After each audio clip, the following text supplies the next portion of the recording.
அன்புக்குரிய சகோதரர்களே, சகோதரிகளே, அன்னையினுடைய பக்தர்களே,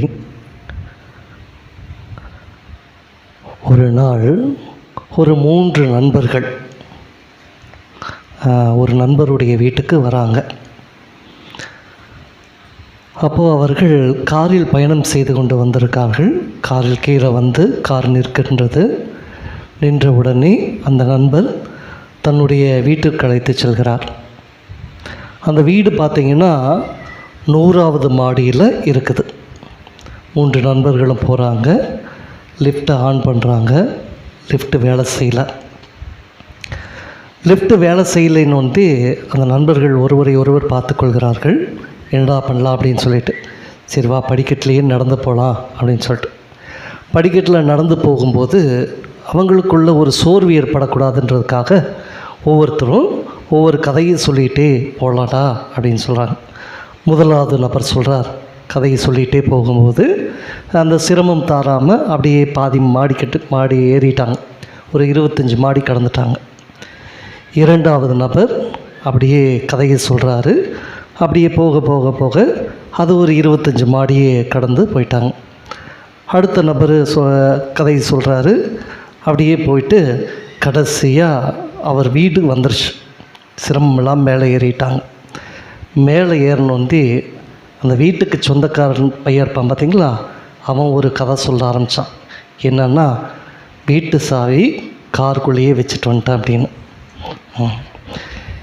நம்முடைய வாழ்க்கை உயரும்போது நம்ம டகன்னு உயர்ந்துருவோம்.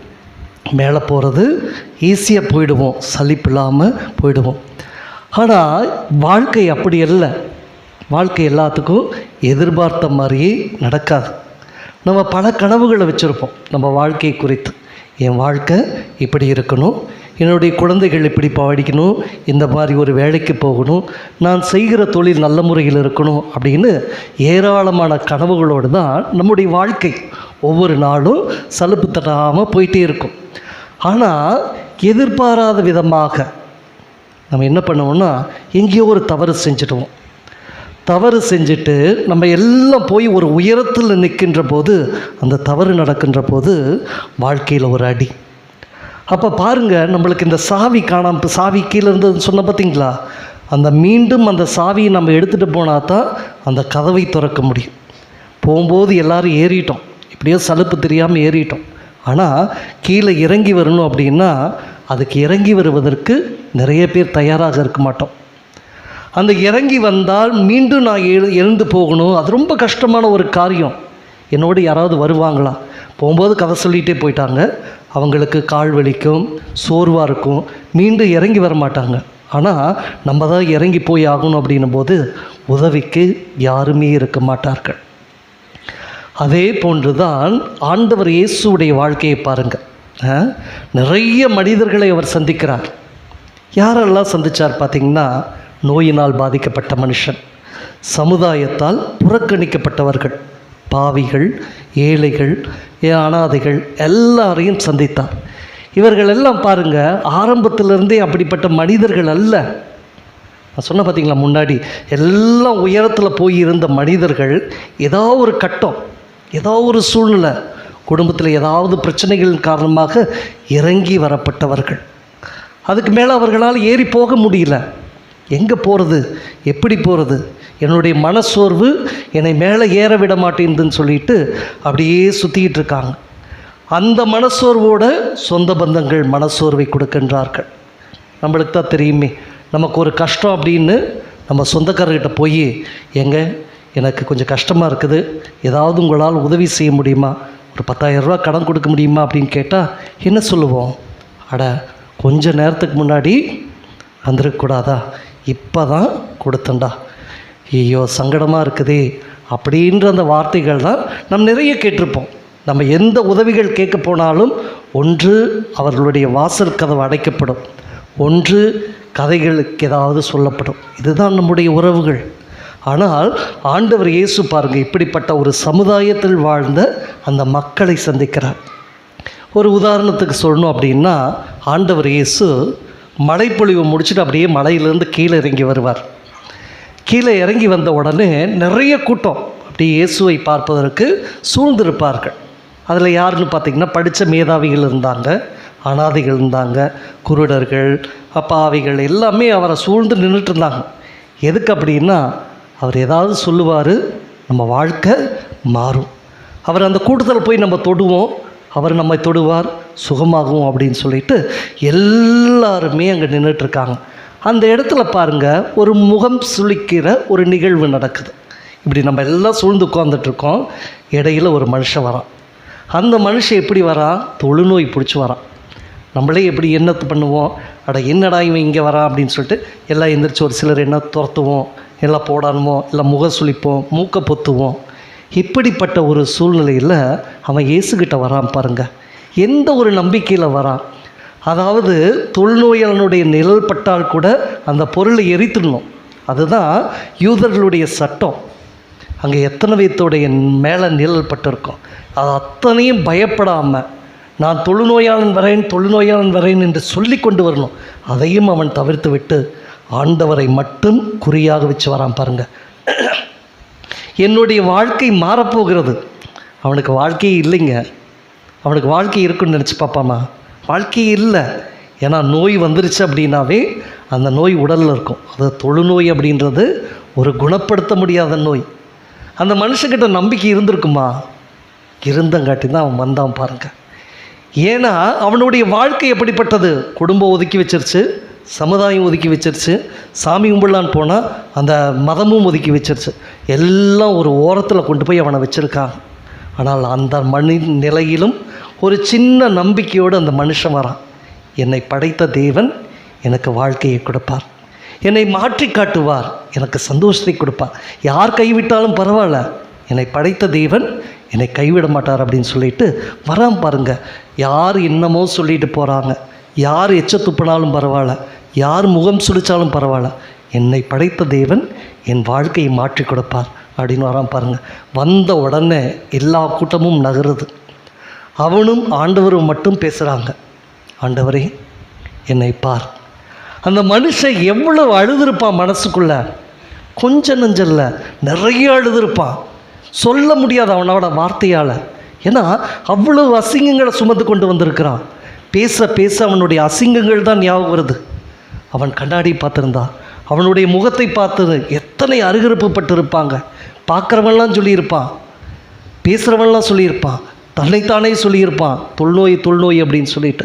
அத்தனை வேதனைகளுடன் வந்து அவன் ஆண்டவர் முன்னிலையில் ஒரு சொட்டு கண்ணீர் விட்டு அழுகிறான். ஆண்டவரே என்னுடைய வாழ்க்கையை பார். அந்த நேரத்தில் தான் அவங்க 2 பேர் பேசிக்கிறாங்க பாருங்கள், ஆண்டவரும் அவனும். அவனுடைய அழுகை மட்டும்தான், நான் என்ன செய்ய வேண்டும், நான் குணம் பெற வேண்டும். வாழ்க்கை அப்படியே முழுவதுமே மாறுது பாருங்கள். யாருமே இங்கே நினச்சி பார்த்துருக்க மாட்டாங்க. நம்மளுடைய வாழ்க்கையிலேயே கூட நீங்கள் நினச்சி பாருங்கள், ஏதாவது ஒரு சூழ்நிலையில் நம்ம அப்படியே அழிஞ்சு போகிற சூழ்நிலை வந்துருச்சு அப்படின்னா இனி இவனோட வாழ்க்கை அவ்வளோதான் முடிச்சதுன்றுவாங்க.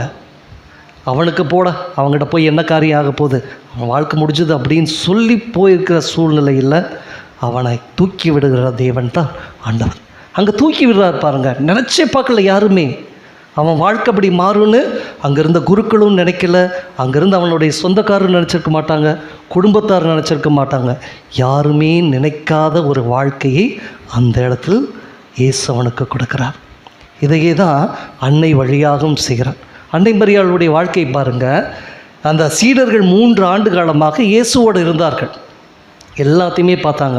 இந்த தொழுநோயாளனை சுகப்படுத்துறதை பார்த்தாங்க, குருடர்களுக்கு பார்வை கொடுத்ததை பார்த்தாங்க, எல்லா விஷயங்களையும் பார்த்தாங்க. இயேசுவால் முடியாதது எதுவுமே இல்லை அப்படின்னு சொல்கிற அளவுக்கு எல்லா விஷயத்தையும் பார்த்தார்கள். ஆனால் அந்த சீடர்கள் பாருங்கள் பயந்து போயிட்டாங்க. அந்த பயந்து போன நேரங்களிலெல்லாம் அன்னை மரியாள் தான் அவர்களை தேற்றினார். எங்கெல்லாம் அவர்கள் பயந்து ஒளிந்து கிடந்தார்களோ அங்கெல்லாம் அவர்களோடு பிரசன்னமாக இருந்தார். யார்? அன்னை மரியாள். தேற்றினார். நான் உங்களோடு இருக்கிறேன், பயப்படாதீங்க, என் பையன் உங்களுக்கு செஞ்ச அத்தனை காரியங்களையும் நீ பார்த்தீங்கள, என் பையன் உங்களை கண்டிப்பாக தேற்றுவார் அப்படின்னு சொல்லிட்டு அந்த சீடர்களை இயேசுவுடைய பிரசன்னம் வெளிப்படுத்தும் நாள் வரை அவர்களை தேற்றினார், அவர்களை வழி நடத்தினார். இன்று நானும் நீங்களும் எத்தனையோ காரியங்களோடு வந்திருப்போம். நான் போன வாரம்லாம் பேசிகிட்டு இருக்கும்போது சனிக்கிழமை வடவள்ளிக்கு போகணும் சாமி அப்படின்னு என் மக்கள் சொல்லிகிட்டு இருந்தாங்க. எல்லாம் பார்த்தீங்க அப்படின்னா அந்த சாமிக்கு அந்த சனிக்கிழமை நாளை நான் கொடுக்கணும். ஏன் கொடுக்கணுன்னா, என் குடும்ப கஷ்டம் தீரணும். எனக்குள்ளே சுமந்துக்கிட்டு இருக்கிற அந்த வேதனையை நான் கடவுள்கிட்ட கொண்டு போய் வச்சுட்டு வரணும். அது தீரணும்.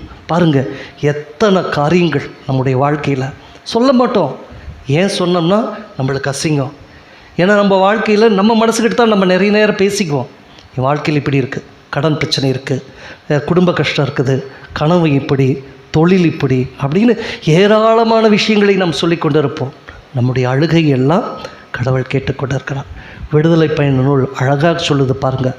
அந்த மோசேவிடம் கடவுள் பேசுவார், என் மக்களுடைய அழுகுரலை நான் கேட்டேன், அந்த அழுகையெல்லாம் என் தோள்பையில் சேர்த்து வைத்துள்ளேன், அவர்களுக்கு நான் பதில் மொழி தருவேன் என்று சொல்லி மோசேயை அனுப்பி அந்த எகிப்திலே கஷ்டப்பட்டிருந்த மக்களை மீட்டெடுத்து வருகிறார். அதே போல தான் நம்ம எல்லாரும் வந்திருப்போம். நம்முடைய சுகதுக்கங்களை பகிர்ந்து கொள்ள அன்னை மரியாளை சந்திக்க வந்திருக்கிறோம். அன்னை மரியாள் மதம் பார்ப்பதில்லை, இனம் பார்ப்பதில்லை, எல்லாருக்கும் உதவி செய்கிறார். நம்மளே நிறைய பேர் சாட்சிகளாக இருப்போம். நம்ம வாழ்க்கையில் எவ்வளவோ காரியங்களை அன்னை மரியாள் வழியாக நாம் பெற்றிருப்போம். வேளாங்கண்ணிக்கெல்லாம் போகிறோம், எத்தனையோ காரியங்களை நாம் கேட்குறோம். சாட்சியங்களாக, அந்த மியூசியத்தில் வைக்கிறது அந்த காரியங்களாக இருக்கட்டும், எல்லாத்துலேயுமே முடியாது என்று ஒதுக்கப்பட்ட காரியங்கள். நான் உன்னோடு இருக்கிறேன், நான் உன்னை வழி நடத்துகிறேன், உன்னை ஆசீர்வதிக்கிறேன் என்று சொல்லி அப்படியே வாழ்க்கையை திருப்பி போட்ட ஏராளமான தருணங்கள் அதிகம். இதைத்தான் அன்னை மரியாளும் ஆண்டவர் இயேசுவும் நம்ம ஒவ்வொருவருக்கும் செய்து கொண்டிருக்கிறார். நாம் செய்ய வேண்டியதெல்லாம் ஒரே ஒரு காரியம்தான், நம்பிக்கையோடு கேட்க வேண்டும். அரசர்கள் புத்தகத்தில் இறைவாக்கினர் எலியா அப்படின்னு ஒருத்தர் இருப்பார். அவருடைய குடும்பம் ஒரு இறைவாக்கினர்கள் குடும்பமாக இருப்பார். அந்த இறைவாக்கினர் குடும்பத்தில் ஒரு மனிதன், ஒரு இறைவாக்கினர், அவர் என்ன பண்ணுவார்னா, ஒரு நோய்வாய்ப்பட்டு இறந்து போயிடுவார். அவர் தன்னுடைய வாழ்க்கையின் ஜீவியத்திற்காக கடன் வாங்கியிருப்பார். அந்த கடனை கட்ட முடியாமல் அவர் ஏதோ ஒரு சூழ்நிலை இறந்துட்டார். உடனே கடன்காரர்களில் என்ன பண்ணுவாங்கன்னா, அந்த இறைவாக்கினருடைய மனைவியிட்ட போய் கேட்பாங்க, உன் கணவன் வாங்கின காசெல்லாம் திருப்பி கொடு அப்படின்னு சொல்லிட்டு. அவ்வளோ ஒரு கைம்பின், அவளுக்கு ஒன்றும் சொத்து பத்து அவர் சேர்த்து வைக்கல. என்ன பண்ணுவேன் ஏது பண்ணுவேன் அப்படின்னு சொல்லிட்டு பயத்தோடு நடுங்கி கொண்டு இருக்கிறார். ஒரு நாள் இறைவாக்கினர் எலியாவை போய் சந்திக்கிறார். இறைவாக்கினரே, என்னுடைய குடும்ப சூழ்நிலையை பாருங்கள், எப்படிப்பட்ட ஒரு சூழ்நிலை மோசமாக இருக்கிறது என்று கடன்காரர்கள் தொல்லை பண்ணுறார்கள். நானும் என் பிள்ளையும் பிழைத்துக்கொள்ள கொஞ்சம் மாவும் எண்ணெயும் தான் இருக்குது, மற்றது எதுவுமே இல்லை, நான் என்ன பண்ண போகிறேன் அப்படின்னு சொல்லிட்டு அவள் போய் கேட்கும்போது இறைவாக்கினர் எலியா ஆண்டவரை ஸ்துதித்து விட்டு அவருக்கு நீ போ, உன் பக்கத்து வீட்டில் இருக்கிறவங்ககிட்டெல்லாம் பாத்திரத்தையெல்லாம் வாங்க, எல்லாத்துலேயும் கொஞ்சம் கொஞ்சம் எண்ணெயை விட்டு வை, அந்த எண்ணெய் பாத்திரம் முழுவதும் நிரம்பி வழியும், அதை எடுத்து விற்று உன் கடனை எல்லாம் அடைத்து விடு என்று சொல்வார். அவளும் அதை சொன்ன மாதிரியே போய் செய்வாள். செஞ்சதும் அவளுக்கு எல்லா கடனும் தீர்ந்து போகிறது. ஒரே ஒரு காரியம், நம்முடைய பிரச்சனைகள் எப்படி வேணாலும் இருக்கலாம், நிறைய காரியங்கள் சொல்லியிருப்போம். அந்த பிரச்சனைகளையெல்லாம் ஒரு நிமிஷம் ஆண்டவர்கிட்ட ஒப்படைத்து விடுங்க. நம்ம ஒன்றுமே பண்ண முடியாது, நம்ம வாழ்க்கை இன்றைக்கி இருக்குது நாளைக்கு இருக்குமா அப்படின்றே சந்தேகம். ஆனால் கடவுள் நினைத்தால் எல்லாவற்றையும் நிறைவேற்றக்கூடும். அதனால் அந்த ஒரு நிமிஷத்தை கடவுள்கிட்ட கொடுங்க. அந்த தொழுநோயாளனோட கண்ணீரை போல என்னுடைய வாழ்க்கை மாற வேண்டும், நான் புது மனுஷனாக இருக்க வேண்டும். என்னை பிடிச்சிருக்கு பார்த்தீங்களா பீடை, அந்த பீடையெல்லாம் என்னை விட்டு அகழ வேண்டும், என் மனசில் சந்தோஷம் இருக்கணும், அமைதி இருக்கணும் அப்படின்னு நம்ம ஒப்பு கொடுத்து ஜெபிக்கின்ற போது நம்முடைய வாழ்க்கை அப்படியே கம்ப்ளீட்டாக மாறிடும். நம்ம பிரச்சனை பெருசல்ல, நம்முடைய படைத்த தேவன் தான் பெரியவர். எனவே இந்த நாளில் ஒப்பு கொடுப்போம். இறைவன் நம்மையும் நம் குடும்பத்தையும் நிறைவாக ஆசீர்வதித்து வல்லமையோடு நடத்த வேண்டும் என்று இத்திருப்பலியில் நாம் தொடர்ந்து ஜெபிப்போம்.